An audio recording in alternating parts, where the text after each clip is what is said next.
नमस्कार दोस्तों, OCN network में आपका स्वागत है। जहाँ जहाँ पैर पड़े संतन के, तहाँ तहाँ बंटाधार। जहाँ जहाँ से राहुल गांधी गुजर रहे हैं, कुछ न कुछ हो रहा है।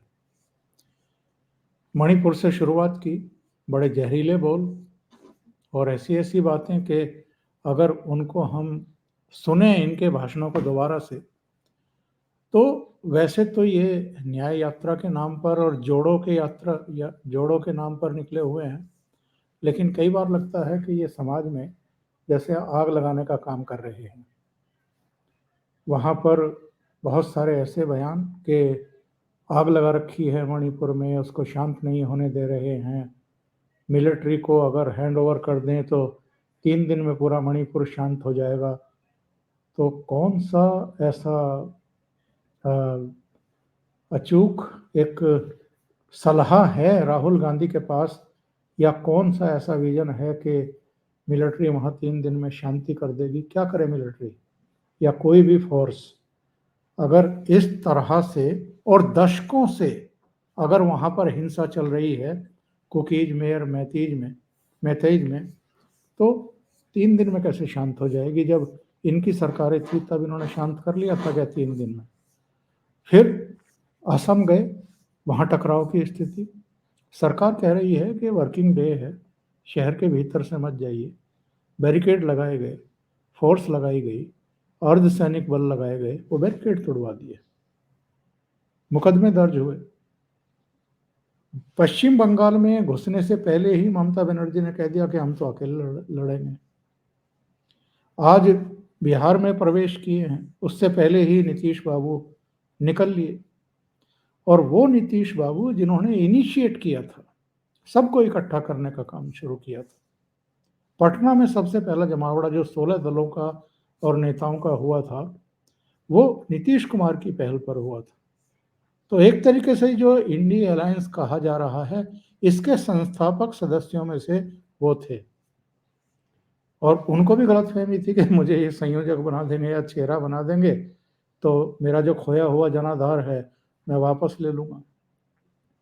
और ममता बनर्जी हों, नीतीश हों, अखिलेश हों, अरविंद केजरीवाल हों, या महाराष्ट्र में अगर देखें तो शरद पवार से लेकर के उद्धव ठाकरे तक, सब गाल फुलाए रहे और अभी भी गाल फुलाए बैठे हैं, जो अभी बाहर नहीं निकले हैं। और ऐसा लगता है कि कांग्रेस को किसी की परवाह ही नहीं है, और राहुल गांधी को तो बिल्कुल ही नहीं है। तो आज इसी मुद्दे पर हम चर्चा करेंगे। वैसे तो पूरी तरीके से जो फॉर्मली एक तरीका होता है, वैसे तो ये गठबंधन बना ही नहीं, लेकिन ये तो बनने से पहले ही बिखर गया। तो मेरे साथ बहुत ही वरिष्ठ पत्रकार और आज के जो चर्चित विश्लेषकों में से हैं सतीश चंद्र मिश्रा जी, वो सीधे लखनऊ से जुड़ रहे हैं। उनको जोड़ करके इस चर्चा को हम आगे बढ़ाते हैं। सतीश जी, बहुत स्वागत है आपका। नमस्कार। ओंकार जी नमस्कार, दर्शकों को भी नमस्कार। थोड़ा सा देर हुई, जैसा हम लोग शुरू से कहते आ रहे थे कि ये बहुत लंबे समय तक एग्जिस्ट नहीं करेगा। जैसे ही सीट शेयरिंग की बात होगी या नेतृत्व की बात होगी तो ये बिखर जाएगा, और वही अब हम देख रहे हैं सतीश जी। नहीं ओंकार जी, मैं तो जिस भी शो में रहा है, मनीष जी के यहाँ या आपके यहाँ, मैं शुरू से कह रहा था कि ये 2024 के चुनाव तक पहुंचने से पहले ये कोई बिखर जाएगा, कोई यहाँ गिरा कोई वहां गिरा वाली स्थिति होगी। क्योंकि ये जितने भी लोग हैं, जितने भी इस गैंग में जुड़े हुए थे, इनमें एक को भी आप चिन्हित नहीं कर सकते कि जिसका कोई अपना सिद्धांत हो, कोई अपना विचार हो, जिसकी वो राजनीति करता हो। ये लोग एक तरह से झपट मार, भारतीय राजनीति के एक झपट मार थे जो इकट्ठा हो गए थे कि जब जो मौका मिले उस हिसाब से अपना केचुल बदलते थे, अपने सिद्धांत बदलते थे, अपने विचार बदलते थे और अपने मुद्दे बदलते थे। कि इनका कोई किसी एक लाइन लेंथ किसी की है ही नहीं। किसी जैसे लालू यादव है बिहार में, उसने एक राग अलाप रखा था 90 से। उसको लगता था कि वो मुस्लिम वोटों के चक्कर में कि सांप्रदायिकता, कि मैं सांप्रदायिकता के खिलाफ हूँ। सांप्रदायिकता के खिलाफ के नाम पे उस आदमी ने वो सब कुछ किया जो राजनीति में घोर अनैतिक होता है। तो बाकी उसका सारी बातें किनारे थी। वही स्थिति हमारे यहाँ समाजवादी पार्टी की, उसने भी एक सूत्र पकड़ लिया था, फार्मूला बन गया था 90 के बाद इस हम गए जो है सांप्रदायिकता विरोधी राजनीति करते हैं। बाकी सारे वो सारे पाप उस समाजवादी पार्टी के 30 साल के समझिए, जो उसका जन्म हुआ है 90 में, उसके बाद से जो 30 साल का उसका जीवन है उसमें वो यही करती है।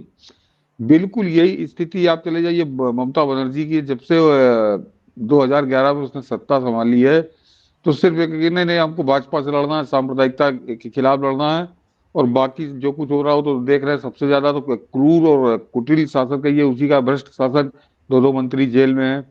और इन सबसे सर्वोपरि है वो अरविंद केजरीवाल, जो पूरी देश ने देखा, क्योंकि उसकी कहानी ज्यादा पुरानी नहीं है। 2011 में उसका जन्म हुआ राजनीतिक, बल्कि वो तो हुआ 2012 में समझिए, लेकिन जी 2011 में तो सबसे सफेद चादर लेके ये आया था कि हम सारे राजनीतिक दल गलत है, सबको गाली दे रहा था, और हम एकदम नई तरह की एक संस्कृति यहाँ पैदा करेंगे, शासन संस्कृति।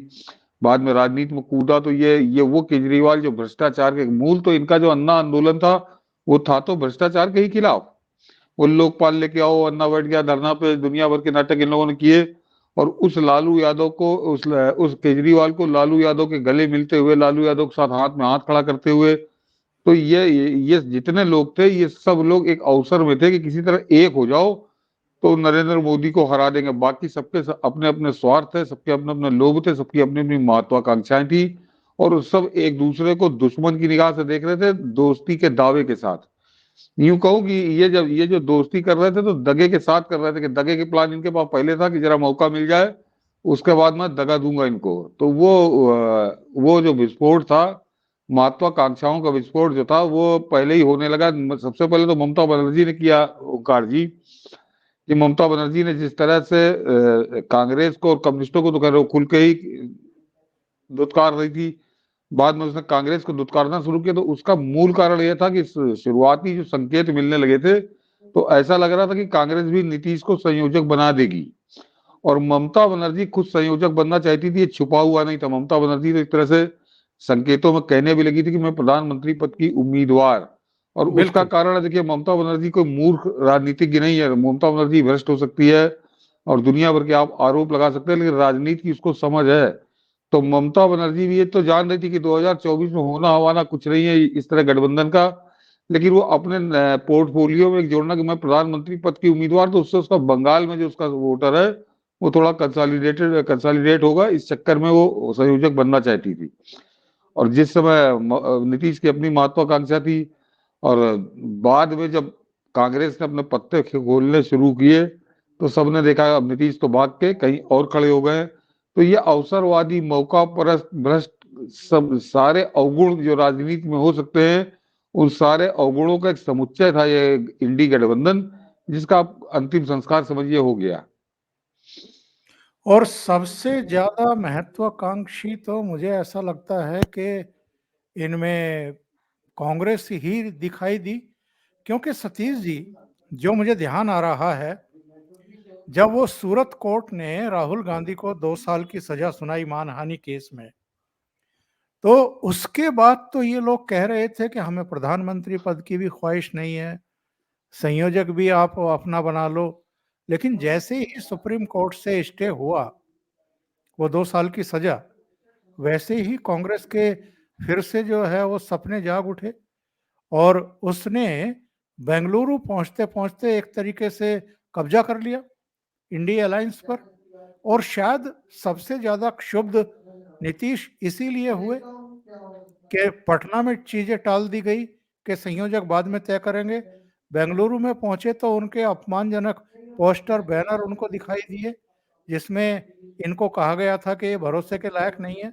मुंबई में फिर टाल दिया गया, दिल्ली में भी तय नहीं किया गया।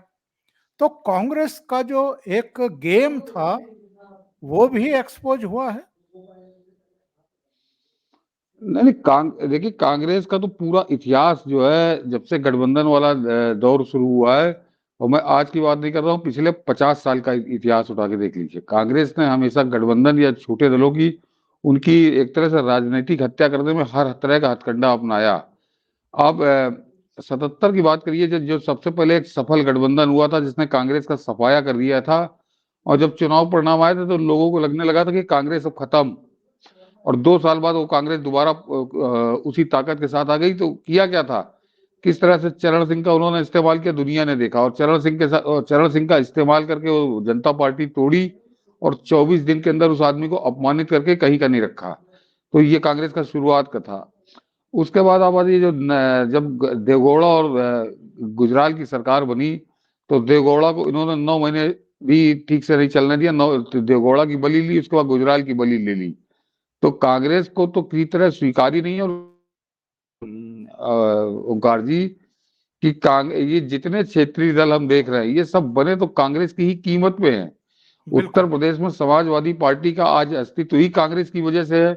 अगर उसके पुराने नेताओं को गिनाने लगूंगा तो 70% 80% नेता आपको कांग्रेस के जो बाद में छोड़ के मुलायम सिंह के साथ चले गए। मुलायम सिंह के अंदर ये बड़ा हुनर था, मुलायम और लालू दोनों में। अभी एक बड़ी रोचक बात बताऊंगा कि ये भी किसी को अपने साथी को खाने में कोई दया नहीं दिखाते, पूरी निर्ममता से उसको खाते हैं। एक कांग्रेस की तो हम लोग जिक्र करते हैं, आपने भी वो दौर देखा होगा जिस समय आपने शुरुआत हुई होगी कि उत्तर प्रदेश और बिहार ये कम्युनिस्टों के गढ़ हुआ करते थे। अगर आप केरल और बंगाल को छोड़ दीजिए, खासकर हमारे यहाँ ईस्टर्न यूपी तो एक तरह से कम्युनिस्टों का बड़ा मजबूत गढ़ हुआ करता था, बड़े बड़े नेता होते थे। और उस कम्युनिस्ट पार्टी को मुलायम सिंह यादव पी गए, खत्म हो गई। आज की तारीख में सिवाय एक दफ्तर है जो सरकारी बिल्डिंग में है, उसमें बोर्ड लगा है, उसके अलावा कम्युनिस्ट पार्टी का कोई अस्तित्व यहाँ बचा नहीं है। और क्योंकि मैंने अपनी आंखों से देखा कि पूरी की पूरी कम्युनिस्ट पार्टी वो समाजवादी पार्टी में विलीन हो गई, उसी में उसका खत्म हो गई। वही स्थिति लालू ने कर दी थी बिहार में। जो उस समय शुरुआत में जब आया था तो बड़ा कम्युनिस्टों का जोर था। तो कांग्रेस इनको देखती तो दुश्मन की निगाह से है, लेकिन अब उसकी मजबूरी है, लाचार है वो, और भाजपा से लड़ने की बात कर रही है तो वो इनके साथ जाती है। लेकिन वो अपना शिकार तो तलाशा करती है कि कब मौका मिले और कब हम इनको खा जाएं। और उस बात को मुलायम सिंह तो कई बार कह चुके जब तक जीवित रहे कि कांग्रेस ने जो आज ये रोना रोते सीबीआई और ईडी का, तो मुलायम सिंह तो बहुत साफ कहते हैं कि सीबीआई मेरे पीछे लगा दी गई थी। और उसका मैं अब इस समय थोड़ा संदर्भ बदल जाएगा। अन्यथा मुलायम सिंह के पीछे जिन 2 मामलों में सीबीआई लगी थी, तो वो पूरी तरह से कांग्रेस ने जानबूझकर लगाई थी। और कैसे यहाँ के गवर्नर का उसमें इस्तेमाल हुआ था, मैं उसका बड़ा चश्मदीद रहा हूँ। तो मुलायम सिंह का आरोप वो सही था। तो कांग्रेस कमजोर है इसलिए सरेंडर है। अन्यथा तो ये मैंने इसलिए पृष्ठभूमि समझाई कि दोनों, चाहे वो क्षेत्रीय दल हो जो कांग्रेस के साथ आने की बात करते हैं, या कांग्रेस हो जो क्षेत्रीय दलों के साथ जाने की बात करती है, ये पब्लिक को दिखाने के लिए तो इस तरह की बात करते हैं, लेकिन ये दोनों एक दूसरे को दुश्मन की निगाह से देखते हैं कि कैसे इससे खत्म हो। और जैसे आपको बताऊं, यूपी में अखिलेश यादव को सबसे बड़ा डर इसी बात का है कि अगर हमने कहा इस कांग्रेस के साथ गठबंधन कर लिया और 25-30 सीटें दे दी, तो जो मुस्लिम वोट बैंक अभी तक हमारा थोक वोट बैंक है, उसमें कांग्रेस फिर सेंध लगा लेगी। क्योंकि यूपी में अब यह है कि जो मुस्लिम वोट बैंक है उसके अंदर एक धारणा आ रही है कि अखिलेश यादव भाजपा को नहीं हरा सकता, भाजपा को हराने के लिए कोई नेशनल लेवल की पार्टी ही चाहिए। और वो कांग्रेस है, उनकी पहले ठोकी बजाई हुई है। तो अखिलेश यादव यहाँ समझौता तो करना चाहते हैं कांग्रेस से, लेकिन इस तरह से कि कांग्रेस के दोबारा पांव यहाँ न जमने पाए। तो 10-5 सीटों का वो एक लॉलीपॉप फेंक रहे हैं, उससे कोई भला नहीं होना। सतीश जी, आप सही कह रहे हैं। चाहे ममता बनर्जी हो, शरद पवार हो, जगन मोहन रेड्डी हो, केसीआर हो, ये सब कांग्रेस के गर्भ से निकले हुए हैं और कांग्रेस की कीमत पर ही आगे बढ़े हैं। बड़े पंजाब में अरविंद केजरीवाल कांग्रेस को ही सत्ता से बाहर करके दिल्ली की गद्दी पर बैठे, मुख्यमंत्री बने। पंजाब में भी कांग्रेस को ही बाहर करके वो वहां की राजनीति कर रहे हैं। ऐसे में यही सारे मिलकर के कांग्रेस के साथ सीट शेयरिंग की बात भी कर रहे हैं। ये अंतर विरोध जो है, और हरेक की अपनी अपेक्षा, हरेक एक दूसरे को निपटाना चाहता है, ये कैसी राजनीति लेकर के आगे बढ़ने की कोशिश कर रहे थे? नहीं नहीं ओंकार जी, पहले जरा मैं बता दूं कि ये केजरीवाल जिसकी हम बात कर रहे हैं, ये भी कांग्रेस की गोद से ही निकला हुआ व्यक्ति है। और ये बता दूं कि 2004, हाँ संभवतः 2004, क्योंकि राहुल उसी में पहली बार सांसद हुए। तो 2004 में राहुल को तब एनएसयूआई या यूथ कांग्रेस में कोई पद नहीं दिया गया था। राहुल के लिए एक अलग से एक विंग बनाई गई थी, उसका नाम रखा गया था आम आदमी का सिपाही। और उसका पहला अधिवेशन हैदराबाद में हुआ था, तो कोई जनरल अधिवेशन नहीं था। उसमें यह था कि इसके जो वॉलंटियर होंगे, इसके जो वर्कर होंगे, उनका एक ट्रेनिंग सेशन होगा, 1 हफ्ते चलेगा हैदराबाद में। राहुल गांधी ने उसकी अध्यक्षता की थी। और वहां पर ट्रेनिंग देने के लिए 3 दिन तक जो लोग वहां पढ़ गए थे एज ए टीचर, उस आम आदमी सिपाही में, एक का नाम था अरविंद केजरीवाल, दूसरे का नाम था योगेंद्र यादव। तो ये कांग्रेस के चाकर, ये पहले बहुत पहले हुआ करते थे, तो ये भी कांग्रेस की गोद से ही निकले हुए लोग हैं। ये कोई अलग इनका डीएनए नहीं है। इन्होंने नकाब, और जो 2011 का आंदोलन था वो भी कांग्रेस स्पॉन्सर था। मैं पहले दिन से लिखता था, लोग मुझे गालियां देते थे कि ये तो कांग्रेस से लड़ रहा, तुम ऐसा कह रहे हो। बाद में सबकी समझ में आया, और वो समझ में तो कायदे से उसी दिन आ गया था जिस दिन अन्ना 12 दिन के अनशन, 13वें दिन जब अन्ना ने अपना अनशन तोड़ा था। भारत का राष्ट्रपति कह रहा नहीं तोड़ रहा, प्रधानमंत्री कह रहा नहीं तोड़ा, और महाराष्ट्र से विलासराव देशमुख आए तो उनके कहने से तोड़ दिया।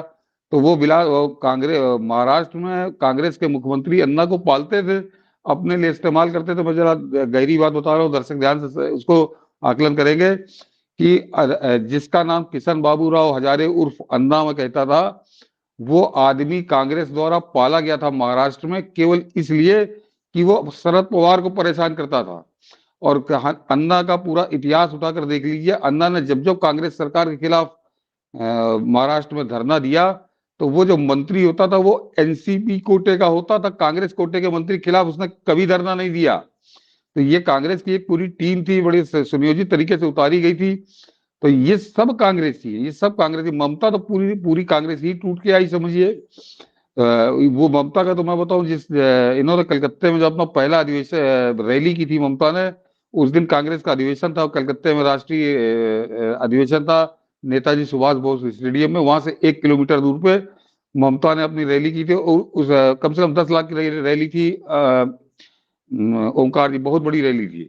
और उस रैली में एक नारा लग रहा था, जो प्रदेश कांग्रेस अध्यक्ष था बंगाल का, सोमेन मित्रा, उसके खिलाफ जमकर नारेबाजी हो रही थी, ममता की लड़ाई चल रही थी। और वो आज की तारीख में सोमेन मित्रा आज तृणमूल कांग्रेस के नेता हैं, इस सरकार में मंत्री भी संभवतः बने। तो ये सब निकले हुए कांग्रेस के, और ये अब अपने इनका अस्तित्व बन चुका है, तो ये कांग्रेस को स्पेस नहीं देना चाहते। तो ये केवल अवसरवाद था, इनको लग रहा था कि सब लोग एक आ जाएंगे, एक हो जाएंगे, तो नरेंद्र मोदी को हम हटा देंगे, किसी तरह जीत लेंगे, सारे विपक्षी वोट एक हो जाएंगे। लेकिन इनका आकलन ही गलत था, इनका आकलन ही गलत था। और उससे पहले महत्वाकांक्षा लड़ गई संयोजक बनने के लिए।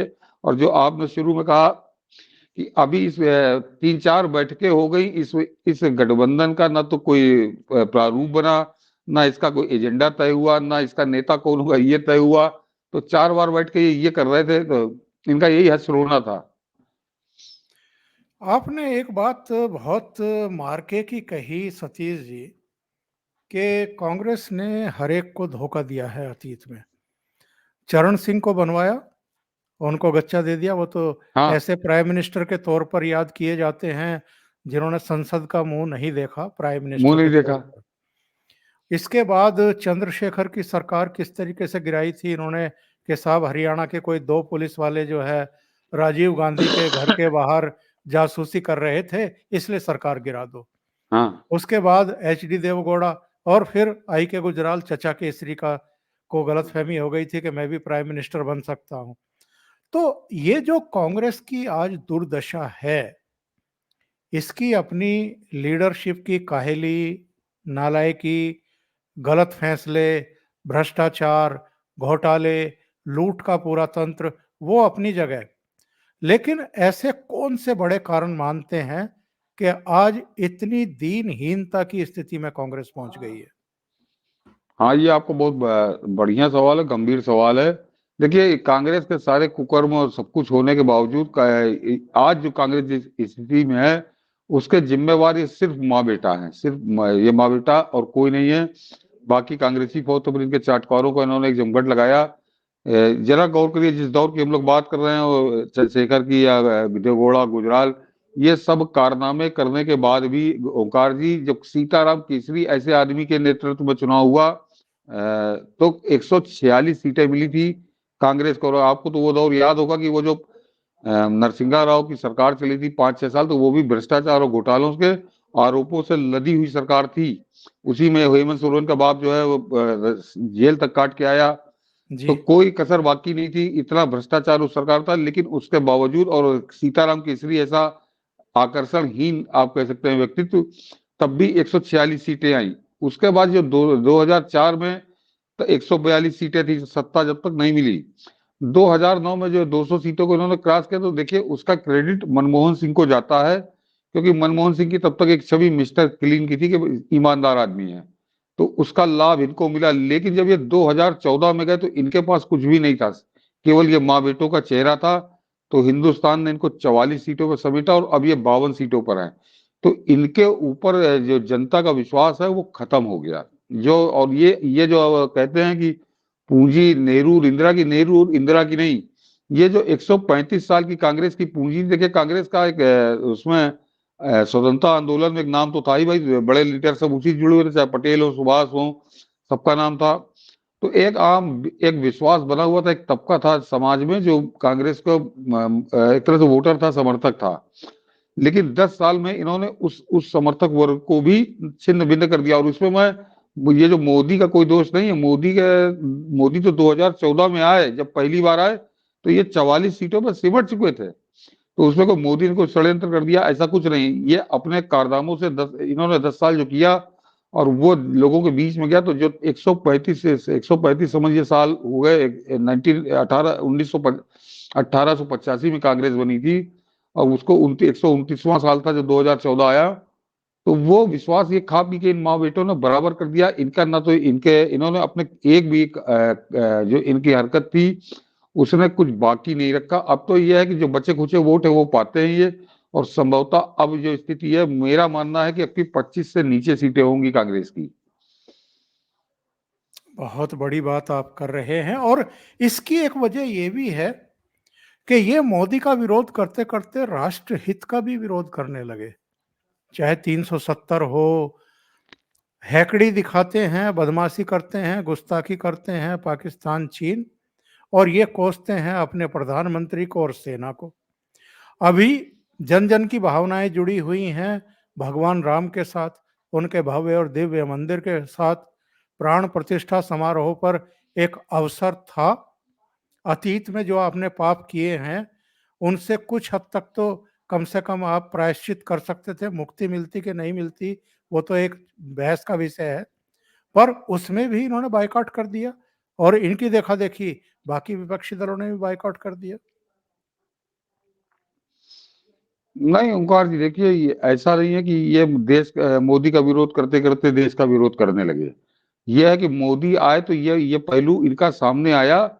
ये पहले से ही देश विरोधी थे। 2000 मैंने कहा था 2004 से 2014 के जो इनके कारनामे हैं, ये तब भी देश विरोध में ही जुटे हुए थे। और एक इसका छोटा सा उदाहरण बता दूं कि 2004 में जब ये सत्ता में आए थे तो उस समय चाइना के साथ जो हमारा व्यापार संतुलन था, तो हम प्लस में थे। मतलब एक 1 पॉइंट कुछ बिलियन डॉलर भारत लाभ में था, चाइना घाटे में था। व्यापार घाटा जो था चाइना का था, हमारा नहीं था। और जिस समय ये इन्होंने गद्दी छोड़ी है तो वो उस बेनिफिट को खत्म कर चुके थे। और 2014 में भारत 35 बिलियन डॉलर के व्यापार घाटे में चीन के साथ था। आज जब ये बात करते हैं कि अब भी घाटा चल रहा, तो घाटा बहुत बढ़ चुका है। तो उसका कारण है, दर्शक समझे, कि हमारे यहाँ के जो बड़े उद्योग थे उनकी 10 साल में इन्होंने कमर तोड़ दी थी। इन्होंने कमर तोड़ दी थी, सीमेंट का खत्म कर दिया, इस्पात का खत्म कर दिया। इस तरह से एक बड़ी संख्या है उन उद्योगों की। तो नरेंद्र मोदी आए तो कोई अपने घर में थोड़ी बनाते थे। अब उसको compete करने के लिए बहुत लंबा सफर करना पड़ेगा, बड़ा कड़ा सफर करना पड़ेगा। तो पहले तो इन्होंने अपना व्यापार उठा के चीन को गिरवी कर दिया। चीनी सामान कैसा भारत में घुसपैठ हुई सबने देखा। 2008 का वो समझौता याद करिए जो जाके राहुल गांधी ने गुप्त रूप से किया था। और वो समझौता देश विरोधी था, देश के लिए घातक था। वो मैं इसलिए कह रहा हूं कि आज तक कांग्रेस ये साहस नहीं जुटा सकी कि देश को बताए कि आखिर वो ऐसा कौन सा समझौता था कि सोनिया गांधी और मनमोहन सिंह खड़े और राहुल गांधी इस सी जिनपिंग के साथ बैठ के समझौता कर रहा। तब सी जिनपिंग राष्ट्रपति नहीं था, कम्युनिस्ट पार्टी का पदाधिकारी था। तो 2008 का आज 15 साल हो गए, आज तक कांग्रेस ये बता नहीं पाई कि वो समझौता क्या था। तो जाहिर सी बात है कि उसमें कुछ ऐसा था जो ये बताने का इनका मुंह नहीं है। तो इनके इनके कारनामे तो इसी तरह के रहे कि देश विरोधी ये थे। लेकिन तब वो मीडिया था कि इकोसिस्टम था, इंटरनेट था नहीं, सोशल मीडिया था नहीं, और नरेंद्र मोदी ऐसा चेहरा नहीं आया था। तो अब जब ये सत्ता से बाहर हुए 2014 में, और नरेंद्र मोदी का कद्दावर व्यक्तित्व आया, तो ये नरेंद्र मोदी को तो ये अपना बहाना बनाते हैं। नरेंद्र मोदी के बहाने करना इनको देश विरोधी है, लेकिन अब ये टारगेट नरेंद्र मोदी करते हैं, और वो सच है।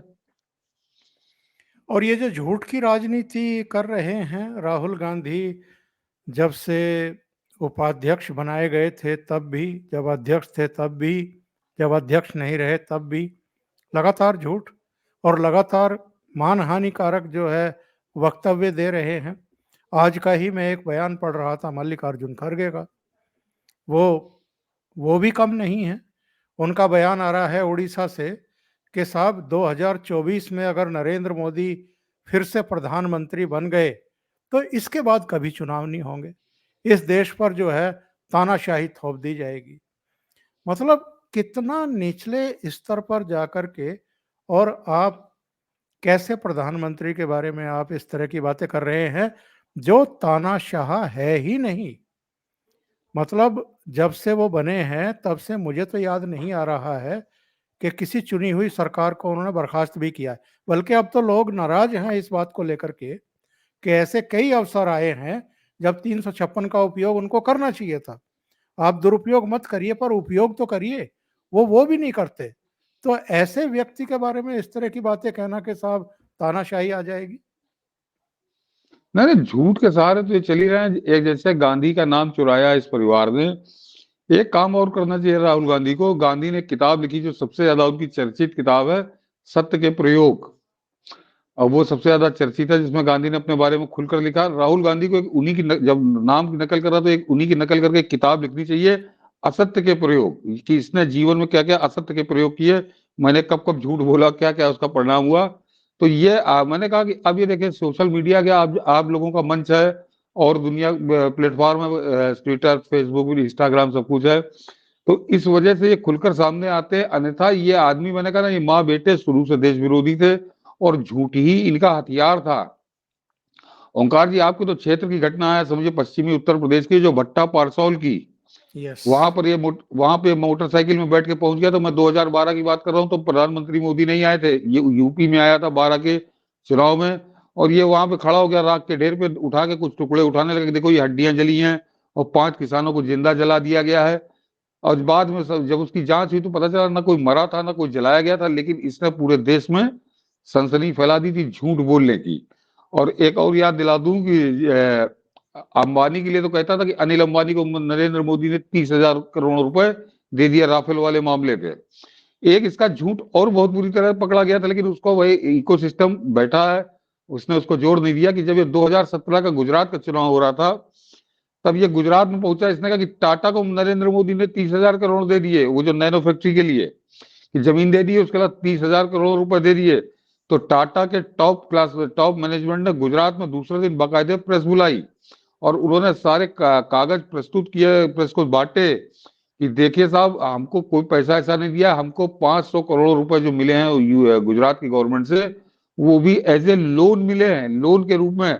और वो लोन भी ऐसा था कि कोई पैसा नहीं दिया गया था, वो जो उनको टैक्सेस देने थे गुजरात गवर्नमेंट को, वो उनको था कि तब तक आप ये पैसा टैक्स बाद में जमा करिएगा, इसका आप इस्तेमाल अपने बिजनेस के लिए कर सकते हैं। और उसकी राशि कुल 500 करोड़ थी।